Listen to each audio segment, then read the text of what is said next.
Hello friends, my name is Akshans and welcome to CAD Academy. In this lecture we are going to discuss about Stokes theorem. So the Stokes theorem says that it states that closed line integral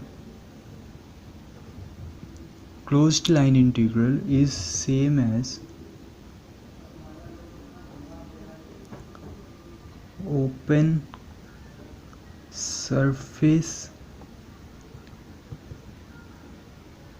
integral of curl of the field.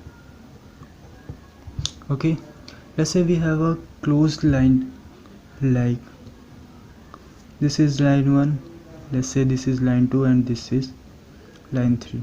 Okay, so this is closed line. Okay, so this is forming like a surface here. Okay, so this is same as the open surface integral. Okay, open surface integral of curl of the field. Okay, let's say we had a field here, then here we have to get the curl of the field and then we have to get the open surface integral. So the mathematical expression is like mathematical expression. So closed, this is this circle is for closed. Okay, so closed line integral, this L is for line. So closed line integral of a field is same as the open surface. We don't have to write circle here.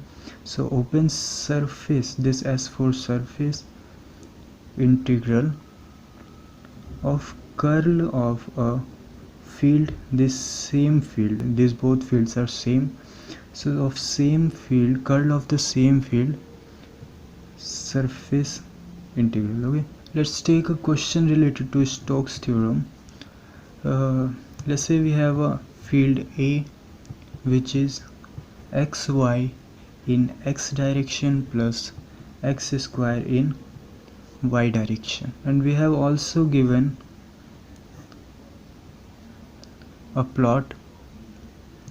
This x, this is y direction, this is 3, this is 1, this here is 1 by root 3 and this here is 2 by root 3, and we have closed line like this. Okay, and we have to get the closed line integral. Okay, so what is closed line integral? This is closed line integral of field A. Okay, so from the Stokes theorem we can say that this,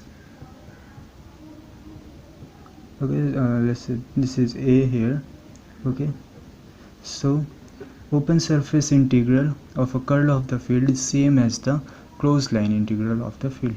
Let's find curl of A. Okay, so we have discussed finding curl, divergence, gradient in last classes. So I'm assuming that you know how to calculate the curl of a field. So this is x cap, this is y cap, this is z cap here.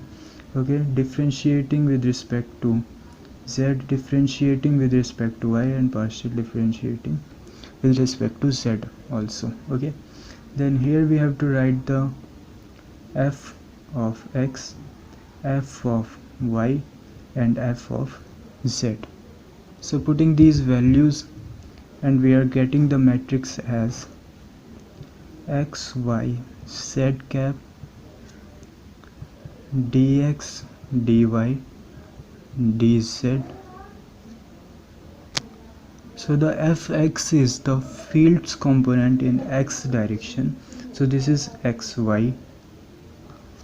Fy is the field's component in y direction, which is x square, and Fz is the field's component in z direction, so which is 0 here, because we can write it as 0 into z cap.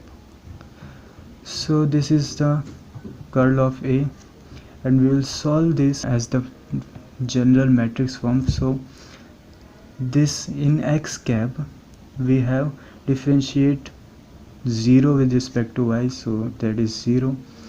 Differentiating x square with respect to z, so that is also 0. So 0 plus in y direction we have to differentiate dz xy with respect to z, so we have to differentiate xy with respect to z, so that is 0.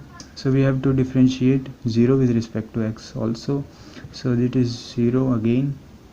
And then in z cap we have to differentiate this, so x square differentiation with x, and we have 2x, and we have to differentiate xy with y, so we have x here.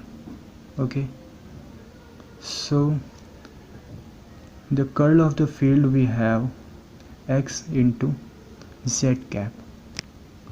So the surface integral,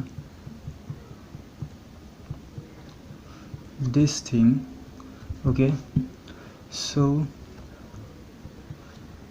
surface integral of x into z cap, and ds is what, guys?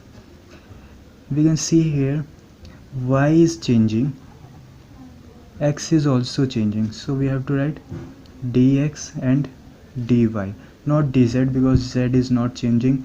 This surface is at xy plane and z is coming outward, okay, z cap. Okay, so x cross y is equal to z.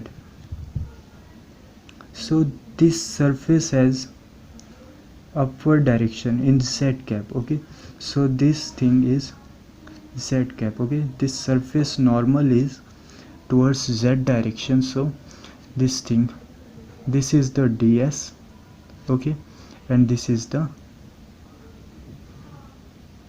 curl of the field. So z cap into z cap is 1, so we have this thing, surface integral of dx dy and of x, obviously. Okay, so this is the thing which we got.